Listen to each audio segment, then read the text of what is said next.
Hello friends, welcome or welcome back to my channel. If you're new here, hi, my name is Marlin. Today I'm showing you how to make gnocchi from scratch. So this is very easy thing to do, but it takes a long time to prep, so bear with me. So first of all, we remove the skin of the potatoes and then just boil them. I like to cut them in like smaller pieces because it makes them cook evenly and pretty fast, at least faster than normally. So I just boil them as shown, and then I look at my flowers. It's also not my flowers, my husband's flowers, but yeah, they're looking pretty cute. I like flowers.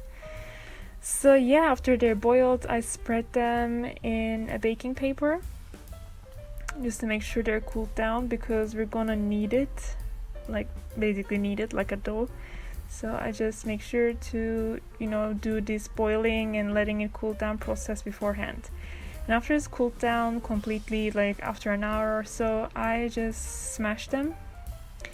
Make sure to mash them like pretty good because, for example, in here I was like, it's fine if it's a little chunky, but it would be really best if you just smash them completely. And it's a messy process. You can also do this in a big cup or in a big bowl, but it's just me trying to make things harder for myself. So yeah, after it's all mashed, I just put some salt and some flour on top of it. I don't really have an exact measurement. I just make sure that it forms to a dough consistency that you can just roll and cut it in pieces. And then I put an egg as well and just mix everything all together. So yeah, it would be best to do this in a bowl, but as I said, I like to do it this way and then switch it to the bowl at some point when it's starting to form like a dough form.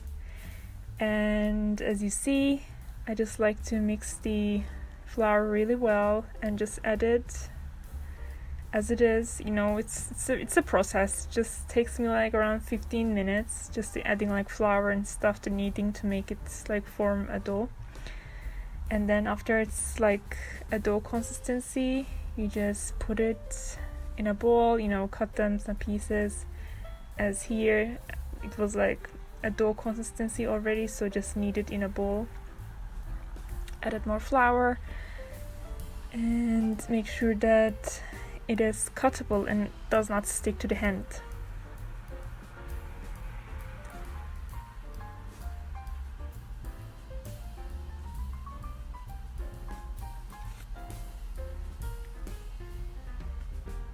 And since it's a fresh gnocchi, it doesn't take that much longer to boil it in water as well. Some people also like to fry it. For this freshness, I wouldn't fry this, but you do you. So in here I just sectioned the dough into pieces because it's really harder to just put the entire dough and start rolling. And then after all the sections, I also divide them in a couple of sections and then just roll them really straight and just cut it. Also, I don't really give much shape. People like to cut them and then just go through them with a fork to give that nice shape and stuff, but you can really have fun, you can really have fun making different shapes and different forms with the gnocchi. You can make it smaller, you can make it bigger, it's just all up to you. The only thing is, if you're not gonna boil them right after this, make sure to coat them in lots of flour, because the more they stay without getting cooked, the more sticky they get. When you do this, it feels it's not that sticky, but if you make them wait for a couple of hours, they get pretty sticky and then they stick to the plate or whatever thing you just put them on. So make sure to coat them with flour pretty evenly. And then yeah, I just go through this process until every dough is rolled and cut to gnocchi shape basically.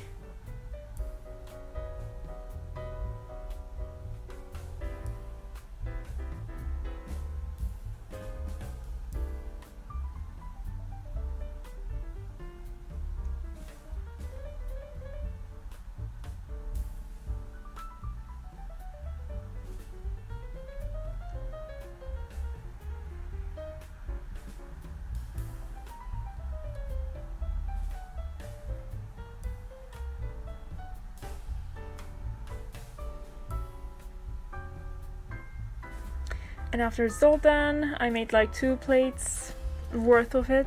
I also used like 1.5 plate, I think. And the cool thing is you can freeze it. Just make sure that you put like enough flour into the cup.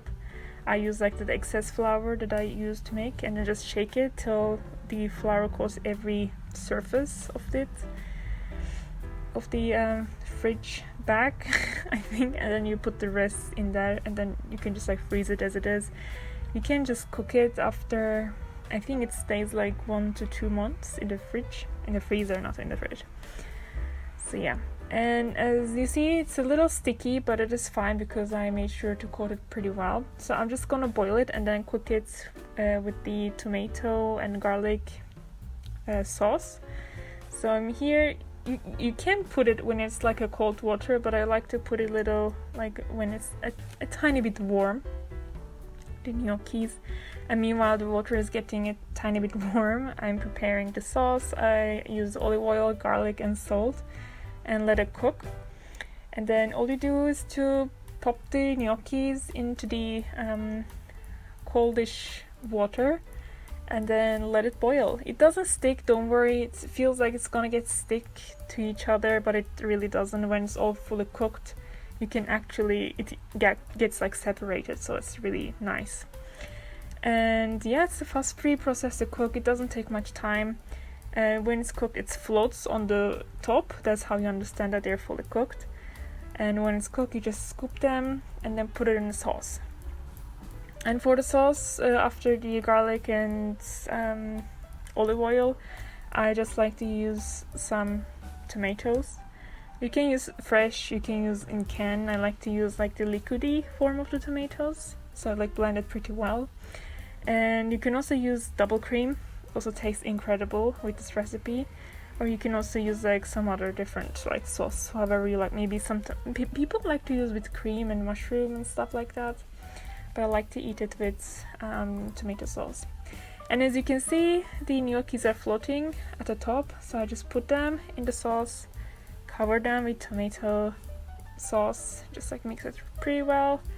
And as you can see, none of it is sticking together. It's like all separated. The fresh gnocchis are softer than store-bought gnocchi, so you'll feel like you're eating clouds. Like it's really that soft.